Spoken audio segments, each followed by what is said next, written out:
नमस्कार, DS4 चॅनलमध्ये स्वागत आहे. राष्ट्रभक्ती आणि शौर्याचे प्रतीक असलेले हिंदू सूर्य महाराणा प्रताप यांची जयंती आज येवले शहरात मोठ्या उत्साहात साजरी करण्यात आली. शिवसेना एकनाथ शिंदे गटाच्या वतीने आयोजित या कार्यक्रमात महाराणा प्रताप यांच्या अर्धकृत पुतळ्यास शिवसेना गटनेते गणेश शिंदे आणि उपजिल्हाप्रमुख अमोल शिंदे यांच्या हस्ते पुष्पहार अर्पण करून विनम्र अभिवादन करण्यात आले. यावेळी माजी विधान परिषद आमदार नरेंद्र दराडे यांची प्रमुख उपस्थिती होती. त्यांच्या मार्गदर्शनाखाली हा सोहळा अत्यंत शिस्तबद्ध पद्धतीने पार पडला.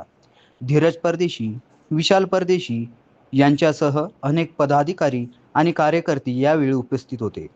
महाराणा प्रताप यांचा इतिहास आजच्या तरुणांसाठी प्रेरणादायी आहे अशी भावना यावेळी मान्यवरांनी व्यक्त केली. DS4 न्यूजसाठी दीपक सोनवणे, येवला. स्वामी रामदासांनी सांगितलं आहे की मरावे पर कीर्तिरूपे उरावे. ह्या धर्तीवर जो भी मनुष्य जन्माला येतो तो अंतिमतः त्याचं मरण अटळ असतं, परंतु असताना देखील ज्यांचे मरण देखील कीर्तिरूपाने या धर्तीवर झाले असे हिंदवी स्वराज्याचे तेजस्वी महापुरुष म्हणूया आपण त्यांना, ज्यांचं पूर्ण जीवन धैर्य, शौर्य आणि जनतेच्या सेवेसाठी ज्यांनी आपलं जीवन अर्पण केलं असे महाराणा प्रताप यांची आज जयंती. महाराणा प्रताप यांचा जन्म कुंभलगड येथे झाला. यांचे पिताजी उदयसिंग, यांचे माताजी जयवंताबाई. लहानपणापासूनच महाराणा प्रताप हे धैर्य शौर्याचे प्रतीक. महाराणा प्रतापांनी कधी सत्तेची किंवा वैभवाची अपेक्षा ठेवली नाही. जीवनात सदैव त्यांनी एक संघर्ष केला. परकीय आक्रमणाच्या विरोधात लढण्यासाठी त्यांनी आपलं जीवन बलिदान स्वरूप केलं. असे महाराणा प्रताप आज त्यांची जयंती आपण इथं येवला या ठिकाणी आपण मनवत आहोत. संपूर्ण देशातच आज महाराणा प्रतापांची जयंती साजरी होत आहे. आज या प्रसंगी आज हा काही भाषणाचा दिवस नाही.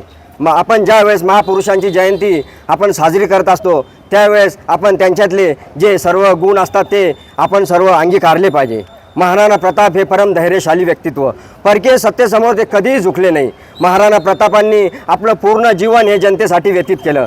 आज मी युवकांना सांगू इच्छितो की राजकारणात जरी आपण असलो तरी महाराणा प्रतापांचे हे सद्गुण आपण जर आपल्यात आणले तर एक चांगला नेता म्हणून तुम्ही जीवनात पुढे जाऊ शकतात. महाराणा प्रतापांचा घोडा चेतक हा सुद्धा अतिशय एकनिष्ठ, ज्या जनावरांना बोलता येत नाही, सांगू शकत नाही, ते पशुसुद्धा महाराणा प्रतापाच्या संगतीत राहून जर इतके उच्च पदाला गेले तर तुम्ही आम्ही त्यांचे जर सद्गुण आपल्या जीवनात आणले तर नक्कीच आपण सुद्धा या देशाच्या सेवा करता करता आपण पुढे जाऊ शकतो. आज मी या ठिकाणी सांगू इच्छितो की राजकारण करत असताना सुद्धा कुठल्याही वैभवाची किंवा सत्तेची आशा न बाळगता आपण त्यांच्या जीवनातलं जर पाहिलं, हल्दीघाटची लढाई जर पाहिली तर असा हा महाराणा प्रताप आपल्याला यांचं जे आदर्श आपल्याला भेटलेला आहे, या हिंदुस्थानच्या भूमीवर स्वराज्यासाठी लढणारा हा तळपता सूर्य हा आपल्याला नक्कीच अनेक सद्गुण कसे जीवनात आणले पाहिजे आणि आपण कशी जनतेची सेवा केली पाहिजे, कुठलेही सत्तेचं आकर्षण न ठेवता, वैभवाचे आकर्षण न ठेवता आपण आपलं जीवन हे पूर्णतः दुसऱ्यासाठी, जनतेसाठी व्यतीत केले पाहिजे,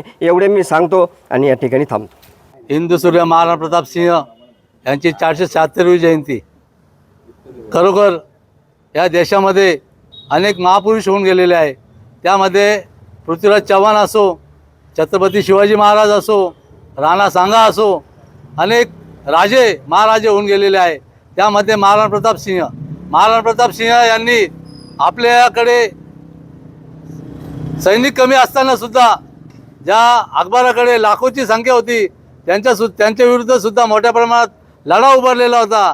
आणि महत्त्वाचे म्हणजे ज्यावेळेस महाराणा प्रताप सिंह यांच्याकडे काही एका ठिकाणी त्यांचा पराभव झाला, परंतु पराभव झाले असताना सुद्धा ते झुकले नाही. त्यांनी घासाची रोटी खाऊन आपल्या सैनिकांना जवळ केले आणि त्यांना भामाशाह या व्यापाऱ्याने मोठ्या प्रमाणात मदत करून पुन्हा एकदा सैनिक जमवण्यासाठी त्यांनी प्रयत्न केले. असे महाराणा प्रताप सिंह यांनी पुन्हा एकदा सैनिक जमा करून अकबराविरुद्ध हळदी घाटीमध्ये मोठ्या प्रमाणात युद्ध केले आणि ते युद्ध जिंकूनही दाखवले. असे महाराणा प्रताप सिंह यांची जयंती आज पूर्ण देशामध्ये साजरी होत आहे.